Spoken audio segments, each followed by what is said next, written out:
Hello, hello.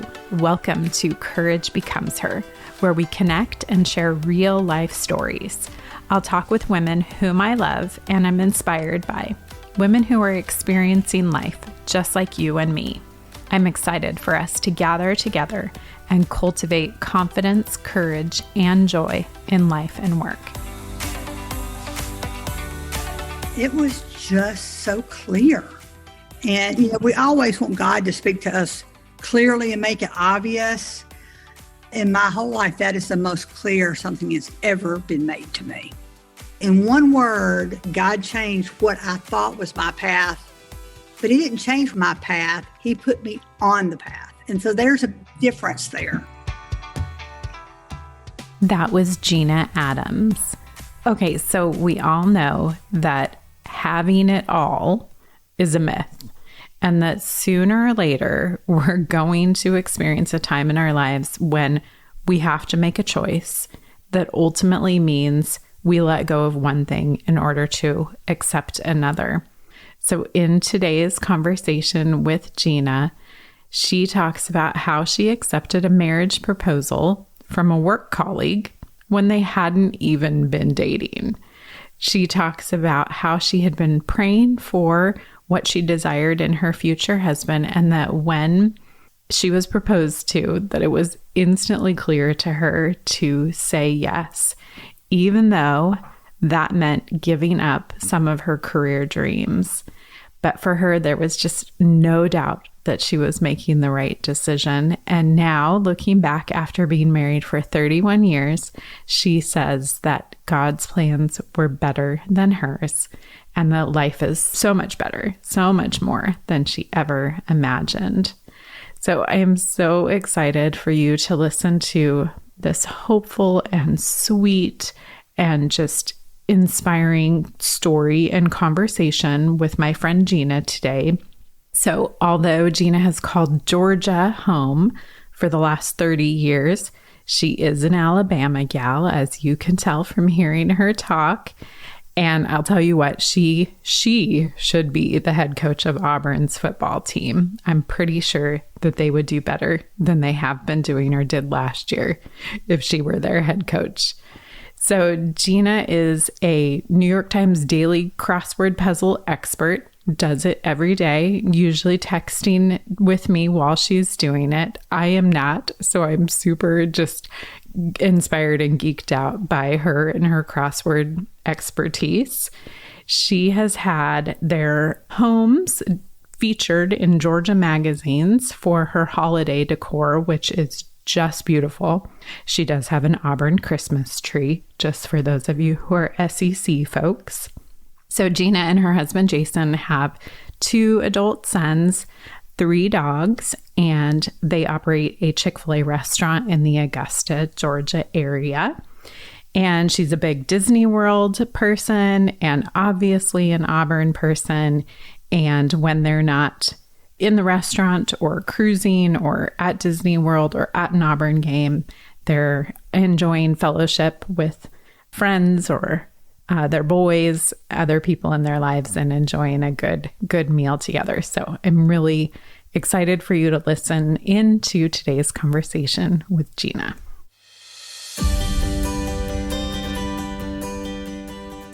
Gina, I am truly grateful to have you join me for today's conversation on Courage Becomes Her. Thank you so much for joining me. Oh, I'm happy to. Thank you. Thank you. So we're in this series of the blessings and burdens of marriage, and we'll talk about your story in just a moment, but let's get to know you first. So where is home? Evans, Georgia, which is right outside of Augusta. Yes. So I think Masters, you guys escape from the Masters every year. Yes, we rent our house out and go. Yes. Smart woman for sure. All right. What has filled your cup or made you laugh in the last day or so? Well, it wasn't the last day or so, but though I thought about it in the last day or so, and it just made me laugh. And that was a couple of months ago, I did my first ever girls trip. Oh. And the 4 of us have been friends for about 30 years. Amy moved to Birmingham. Lucienne moved to the lake, and me and the other Amy are still here, but we all went to Hilton Head together. Oh, And it's fun. probably the most I've laughed in years. Anytime I think about it, I laugh. Good. Good for you. I am a huge fan of girls' trips. So well done. Way to go. I love Yes, that. we will definitely do more. Good. All right. How about a current obsession? Any genre? I like swig cups. Oh, They're tumbler. yes. You have told me about those. Yes, they're cute. They keep things cold, and they can go in the dishwasher. Yes. And they don't they don't peel away Nope. yeah, that's always the big thing about putting those in the dishwasher. Yeah, Jason says I may need some help with my obsession over these cups. That's so good. Yeah, no, I think, yeah, you told me that you use them as like they're a great gift, and yeah, good. I love it. Yeah, and they have great designs for sure. Some super feminine and colorful, and then others that are like more just mellow. So yeah, yes, exactly. I love that. I take them everywhere. Okay, yeah. And cold and hot? Can you do hot in them too? Yes. Okay. I don't have one, so I know I told you I would get one after you originally told me about them, but I haven't yet. So fun.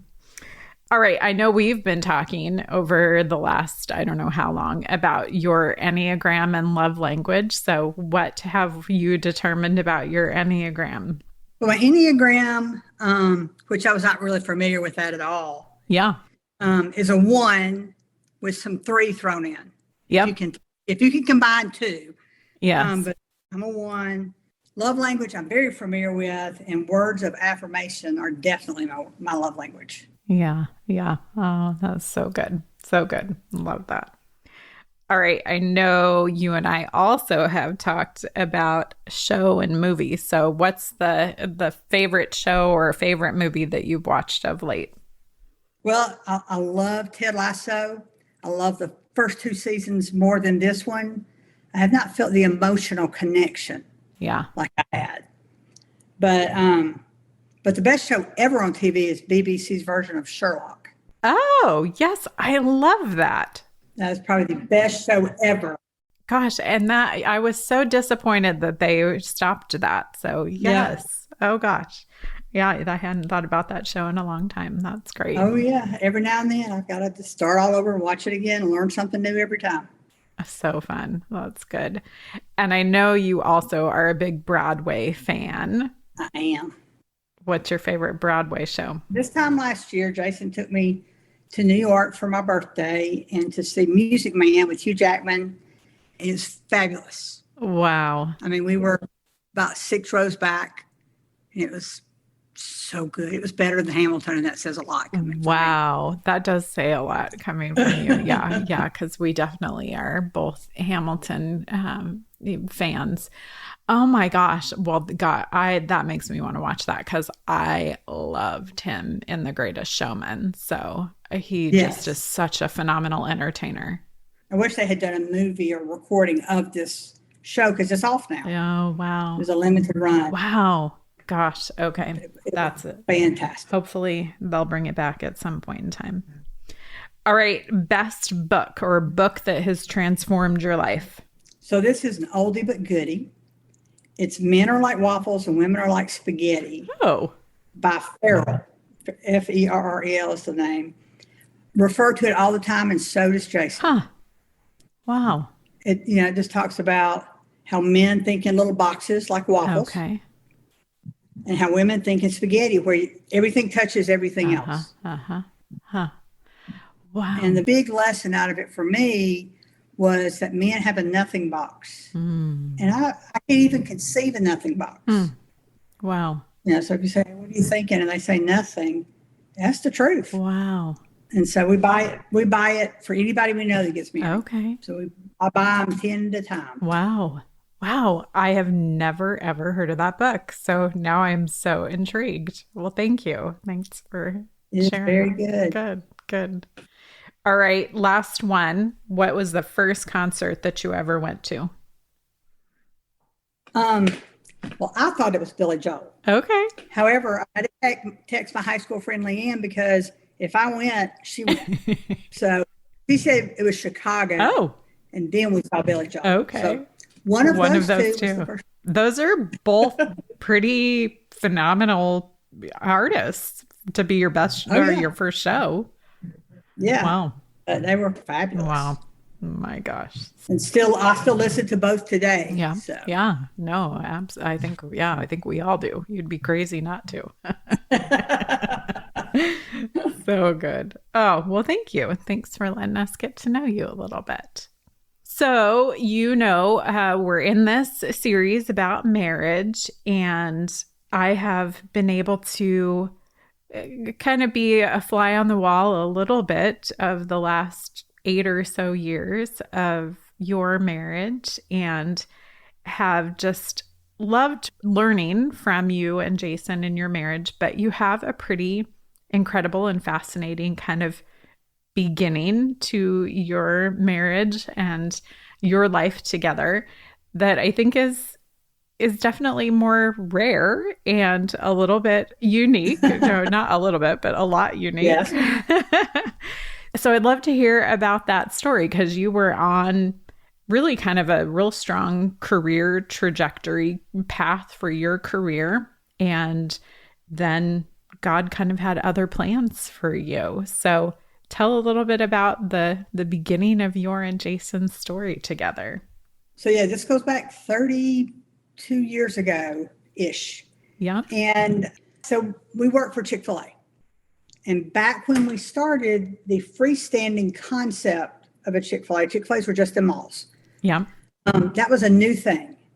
And so Chick-fil-A hired 12 to 14 people to help get this concept going. Wow. It was very different in the mall, and people in the mall were like, And so, Jason and I didn't know each other at all. I worked at Chick-fil-A when I was in high school in Alabama. Jason worked at one in Atlanta. We both graduated college, and I have an engineering degree. I went off and did something else. He has an accounting degree, went off and did something else, and both ended up back at Chick-fil-A. Wow. It's such a great company, and it fit each of our personalities. Mm-hmm. And anyway, so this group of us that were hired, we went and opened these stores all over the country. Mm-hmm. And they would rotate us. And so at one point, we both ended up in Augusta, opening the first freestanding store in Augusta. Wow. And we were young, so we worked all the time. Yeah. And so we were the only people each other knew. But there was no sparks there whatsoever. I'm very extroverted. He's very introverted. I focus more on the people part of the puzzle. He focuses more on the operations part of the puzzle. And so one day, I got stuck there. The next place I was supposed to go wasn't ready. And so I was there a lot longer than the regular 6 weeks. And the only time we could do anything was on Sundays, and we go to church together, but nothing like a date. Go to church, grab a bite, that was it. Yeah. And so our biscuit lady, who was an older lady, said to both of us, y'all are going to get married one day. And we were like, you have lost your mind. Wow. We didn't date each other, nothing like that. So anyway, finally, my next assignment was Portland, Oregon. And I guess 2 nights before I left, he lived in the apartment complex that I did. And we were watching The War of the Roses. I don't know if you remember that movie. Yeah. Where they can't stand each other so much, but nobody's willing to leave the house until they're going to die. We were watching that nice romantic movie. And he said, well, seminar's coming up. That's our annual conference. And he said, this was in August. He goes, let's get married before seminar so we can go together. But, and I have to do a side note there. I think things to death. It takes me years to decide on a car. Enneagram 1 right there. Yeah. Because, you don't want to make any mistakes. Yep. And I just looked at him and said, okay. Wow. And the thing was, when I came in with this group at Chick-fil-A, I was the only female. Mm. And I was like, this is what I want to do. This is what I've wanted to do for a long time. And now I get to be a part of this great group. Yeah. And my future is. I see it, and it's great. And then in one word, I changed the whole thing. Wow. Oh my gosh, that's so wild. Okay, so let's just so we're clear on the picture. So you're working together all the time Right. when you're opening Right. up a new restaurant. I mean, these are super long days, but you're Right. just work colleagues, but you don't know anybody else in Right. the area. So you're spending all your time together, work, you're even going to church together. You obviously Mhm. were hanging out afterward, but Mhm. completely platonic, like Yes, just completely. as work colleagues and friends. Yeah. Yeah. That's so incredible. I love that. And then, I mean, it surprised me that yes came out of my mouth. wow. Yeah. Oh my goodness. That is just so, so beautiful. So wonderful. So, how, from Jason's perspective, for just a second, like, did he say, I mean, I'm sure you've talked about it over the years, like, Uh-huh. what led him to actually think, I'm going to make this suggestion that we should get married when we haven't been dating? I think it just sort of hit him one day. Huh. And he thought about it and prayed about it for Yes. a little bit. Yeah. And then I was about to leave. He told me later, he goes, I didn't want you going to the West Coast and not know if you'd ever come back. Wow. Wow. Okay. So clearly he had feelings for you. Mhm. He just hadn't, in his introvertedness, like figured out how to express them. And maybe I had them too, and I had not realized them. Right. Yeah. Yeah. Wow. That is so amazing. So I just love it so much. So you obviously said yes. So you didn't end up going to Portland. No, I did. I mean, I had Oh, a you did? commitment. Yeah. Okay. I went to Portland and then to Santa Rosa, California. Okay. Yeah. Wow. I had some stores I had to do stuff with out there. And, Yeah. it's very much my personality of I made a commitment and nothing's going to change that. Yeah. So I had to get those projects done first. So I flew back home because the situations that were out there that I was working on, I wasn't able to leave. Yeah. So Yep. I flew back home a couple of weeks before we were supposed to get married, Yeah. did what I needed to do to get the wedding planned, and then I left to go to Charlotte and stayed there till a few days before the wedding. Oh my goodness. That's amazing. I mean, ultimately, you were in this place where you were so focused on your career. You had all of these specific intentions and plans of wanting to work for Chick-fil-A corporate, being on this phenomenal team. So what was going through your head when you were like, I'm going to potentially give that up, or at some point in time, Right, give that right. up to go and be with this person who I didn't even know that I had feelings for, and now I'm gonna marry. Well, that went through my head really quickly after. And, I was like, I don't want to let Chick-fil-A down. Yeah. That the group we started with had dwindled a little bit, and they invested a lot Yeah. in every one of us. Yeah. And I enjoyed what I did. I liked what I Yeah. And then to be the only female was just a different added pressure. Yeah. But there was no second guessing my answer. Hmm. And even though I thought through everything about it, there was no, oh, maybe I should have said that, or maybe I answered too quick. That, which is so unlike me to Yeah. not really beat that up, but I didn't. It was just God pretty much made it so clear. Wow. This Wow. was it. So that you basically answered what I was going to ask next of like, why weren't you second guessing? Because as an Enneagram 1, Right. like 1, we typically, me being an Enneagram 1 as well, as you know, like we typically don't make decisions that quickly. And Right. when we do have, it kind of the tendency to regret or to second guess or whatnot. Right.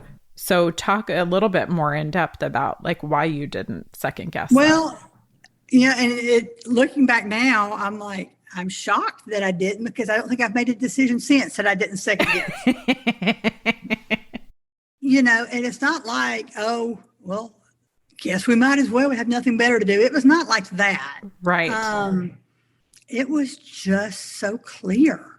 Huh. And, we always want God to speak to us clearly and make it obvious. Yeah. That in my whole life, that is the most clear something has ever been made to me. Wow. Wow. That's incredible.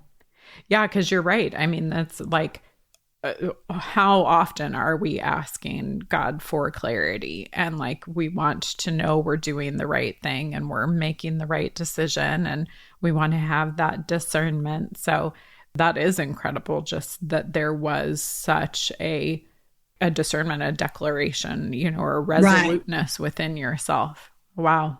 I love that. And we both, before we ever met, had dated other people kind of seriously or whatever. Huh. But those didn't work out so that we would end up with each other. Yeah. Wow. That is just so beautiful. I love that so much.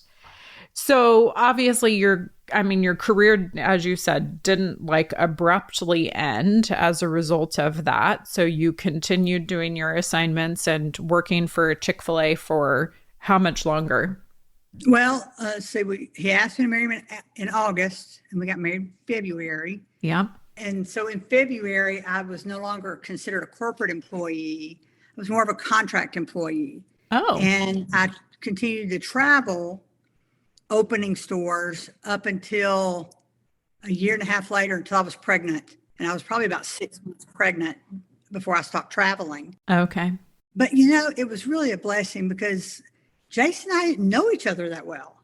And so we were able to ease into living together and being married because I'd be home for 4 or 5 days and I'd be gone for 2 weeks. Huh. That is interesting in and of itself that you say that was a blessing versus the other way around, that, that it didn't create, tension or differences or something. So, right. Yeah, I can see that, the easing into it and just kind of progressively getting to know one another. Right. And, Chick-fil-A had invested in me in being able to do this job. Yeah.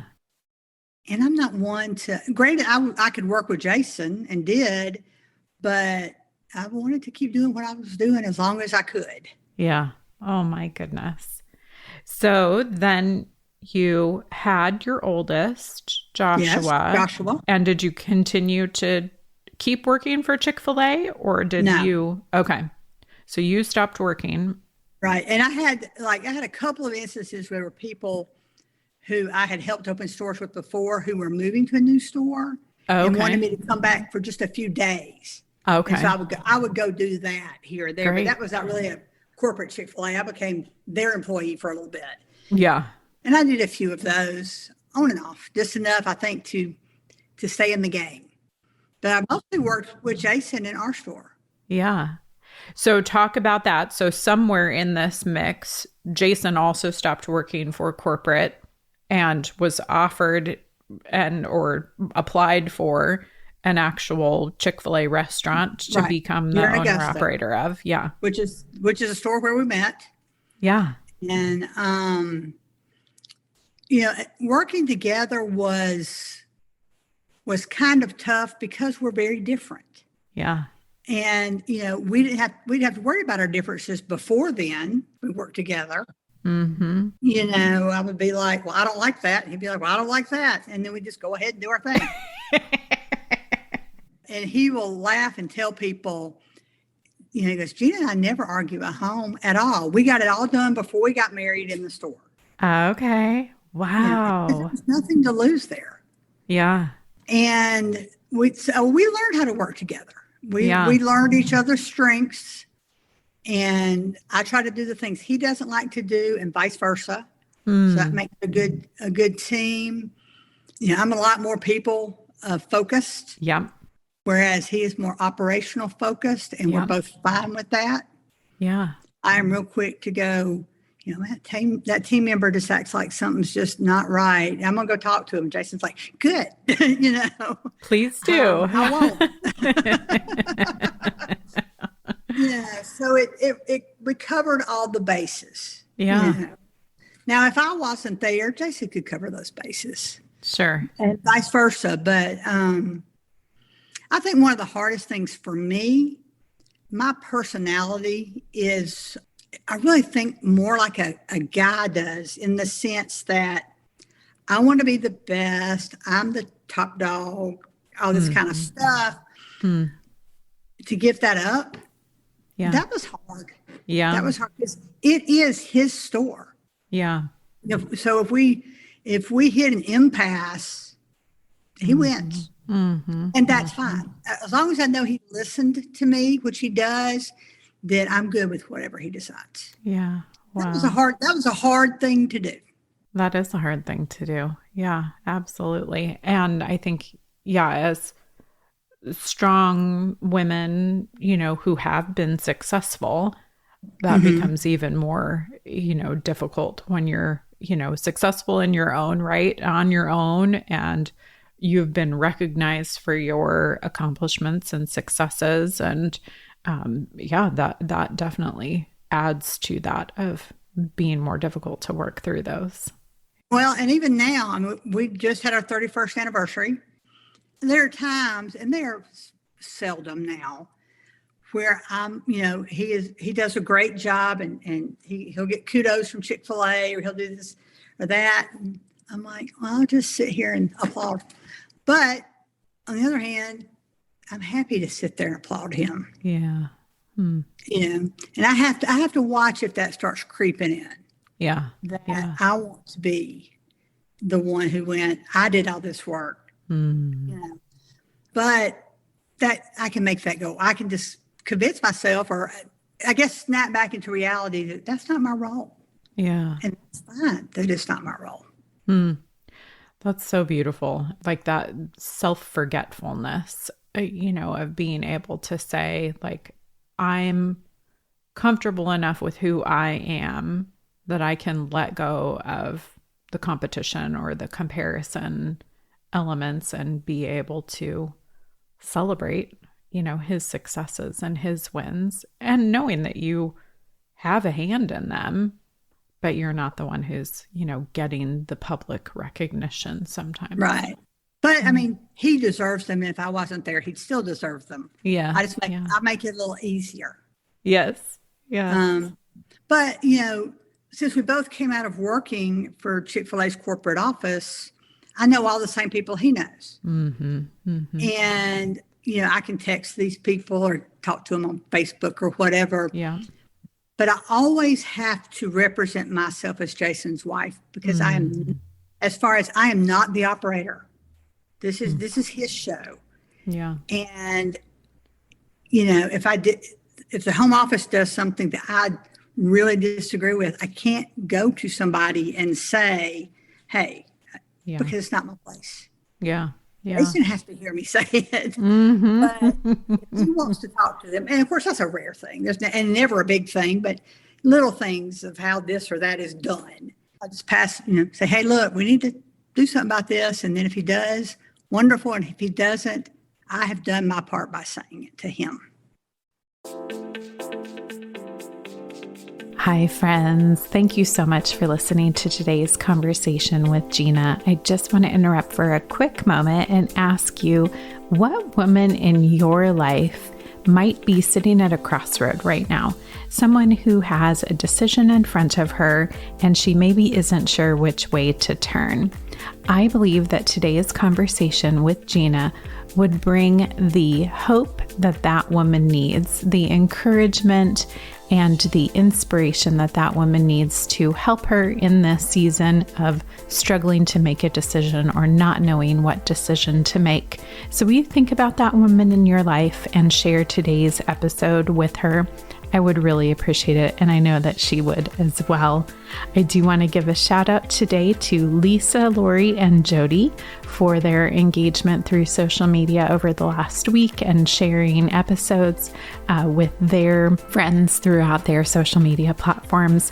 I am so appreciative when you rate and review and share the podcast through any platform that you are using. So thank you so much for thinking about that and doing so today. I love what you said a couple minutes ago. I think it's so fascinating that you guys worked out, kind of the kinks, so to speak, got to know one another through a professional environment. And then that obviously contributed to success, in your personal relationship. Like, I guess I mean that it makes sense. Like, it clicks for me, but I think it is so fascinating because that's not how most married couples get to know one another, right? So that's just such an interesting part of your story to, know. And again, for the people who don't know, like when you are in an environment within Chick-fil-A of starting a restaurant, I mean, these are like 14, 16-hour days sometimes. So you guys were together a lot of time. So even if you weren't directly interacting, you're observing one another. And so that to me is just such a fascinating component of it, that how much you got to know one another as a result of that. Oh yeah. Like he got to learn, some very important things. Like I don't have a sense of humor. I do not find a lot of things funny that he finds hilarious. He likes to, we have a manager who hates snakes, just hates them. And he likes to hide rubber snakes. Oh my goodness. He has never tried that on me because he learned. Good man. That's not what you do. Oh my gosh. I have a very don't give up attitude. Yeah. And I mean, it carries on big picture, but I'm talking little picture. I will, to get a resolution for something, a bill or whatever, I'm not going to just give up. Okay, it's a $5 difference, let it go. Oh, no. It's a $5 difference and they're wrong and we're going to fix this. Yeah. Whereas he would much rather just give them the $5 and move on. I can't do that. Yep. But that's a great example of where I can fill in gaps that he preferred not to have to fill in. Yeah. Yeah. Oh, that's so good. Yeah. No, that Enneagram 1 dog on a bone totally makes sense. And such a complimentary piece to, Jason not being that way. So that's so good. Right. Wow. I love that. So you've been married for 31 years. Yes. When did Jason become the operator of the first restaurant? Well, he became the operator of the one that we opened together, but he left corporate and became the operator about 9 months later. Okay. Wow. So 30-ish years ago as well. Right. Yeah. Last year we did his 30th anniversary thing. And that's one of those things though, see, to Chick-fil-A, it was not my 30th anniversary. Right. It was not a big deal for me. It was for him, but that's okay. That's okay. Chick-fil-A is great. They celebrated him and included me. Then we're good. Yes. Yeah. So, I mean, there are not many operators left around that have been in their stores for 30 years. So what is that like for you guys now of, working together in a whole new era of, Chick-fil-A life? Well, I am not a fan of any kind of change. I have owned black cars for the last 30 years and 27 of those were black Ford Explorers. If I find what I like it. Yes. Yeah. And, when I started with Chick-fil-A, in fact, my first day as a high schooler for Chick-fil-A was October 3rd, 1983. It's almost 40 years ago. Wow. It's very sad that I remember that date, but can't remember why I went to the grocery store. And so when Chick-fil-A makes changes, I'm the first to go, ugh. But if you don't move forward, you're going to drown. And you see companies, you see Kmart, you see Sears, who did not move forward and they stayed in their comfort zone. That's right. And we can't stay in our comfort zone. Yeah. As hard as it is for me, I don't want them to drown. I don't want us to drown. So we got to move on. We, at this stage, Jason and I have no desire to retire. Yeah. We love what we do. We love the people we do it with. I might not could have said that during COVID, but that was a rough time. Yeah. But we really don't. There's nothing else we want to be doing. Yeah. Oh, that's so good. I appreciate that so much.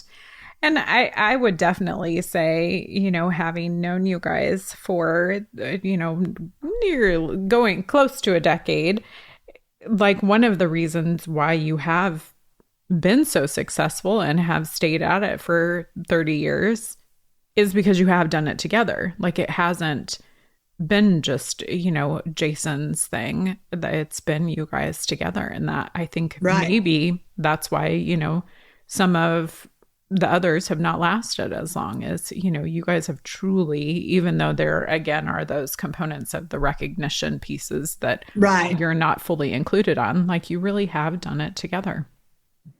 We have, it's funny though, because we'll spend, all day at work together and we haven't talked to each other more than, hey, how are you? You going to the gym? Okay. And that's the whole conversation we've had all day because we do such different things when we're there. Yeah. Yeah. I will find out like, so-and-so quit and I find it out from somebody else. And that night at dinner, I'm like, what happened to so-and-so? Yeah. Yeah. But we didn't discuss it. Mm-hmm. I will say that leads me to though, it's very hard for Jason. And this really goes back to the men are like waffles, women's are like spaghetti book, because we get home, we really haven't talked through our days. Yeah. But we live the same day. Yeah. And so when we're home, I'm like, oh, I need to ask you about this and this and this and this. And he's like, I'm at home. Yeah. Yeah. And so that is something that I've really had to work on. Yeah. Yeah. Because I want to empty my work brain and then I can move on. His work brain that box is closed for now. Yeah. And so I'm like, great, now I have to hold over until his box is reopened. Right. But, for the most part, I have gotten better at that. There are moments. Yeah. Yeah. I mean, you and I have talked about that of like, just what does it look like to stay present with one another, to, shut the phones off, disengage from the outside life. And that is not an easy one at all. It is not. However, we have fabulous managers and employees. That goes in spells. Out of 30 something years, it goes in spells. But, we were on a cruise when the pandemic hit. And it was just, mass chaos, especially in the restaurant business. And they handled it without us. So good. And that is such a blessing. I love that. What for, a woman who is in her younger years and, maybe thinking about a transition in life or a shift in life, or, one is presenting itself to her and she's thinking, I don't know if I want to, give up that. I don't know if I want to make that sacrifice, for something for my husband or my children, whomever the sacrifice would be for. Like, what would you speak into for that woman? Well, if they were in my situation where they have a guy who wants to marry them, and that would change their work situation. If they're really having to think about that and concerned about that, then he's not the right guy. They could have their priorities wrong, but I would think it's not the right guy. And you have to pray about it. You have to pray about it a lot. Now, I had prayed for the right guy before me and Jason even met.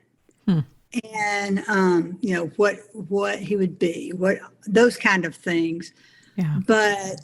And maybe that's part of why it made it so easy to say yes. Yeah. Yeah. Was that he was the things that I had prayed for. And the chance that I would give up what I thought was the most important thing for me. Yeah.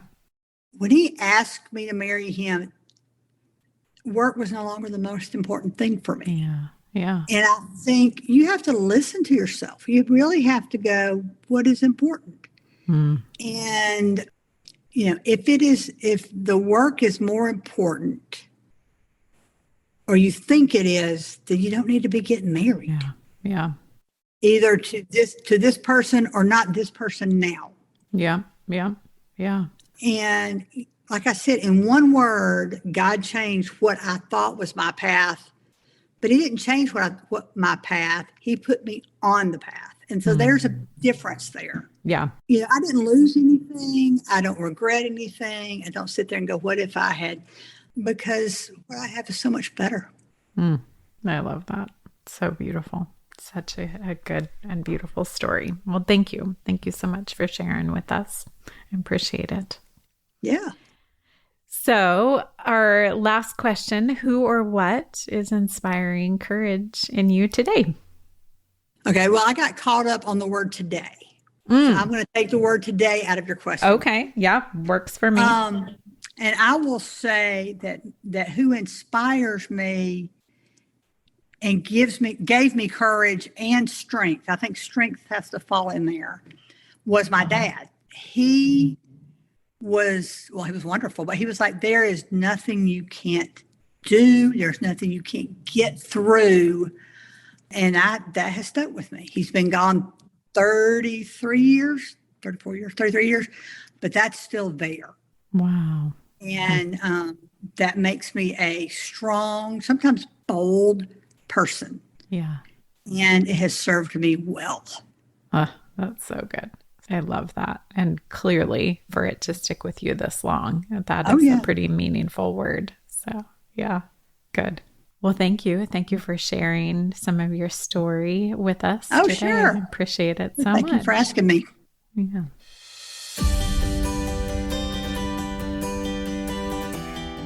I think it goes without saying that we can be pretty stubborn, that we can be pretty set in our ways. And I loved that through today's conversation with Gina, that we were shown that when we yield to the creator of the universe, the creator of our lives, to that direction and the way that he is directing us, that it not only can be beautiful, but that it can also bring peace, that it takes us out of that place of second guessing and of having regrets. I just love how Gina showed us what it looks like when we embrace that and let go of trying to force our agenda, trying to make things happen in the way that we expected them to. Just so beautiful.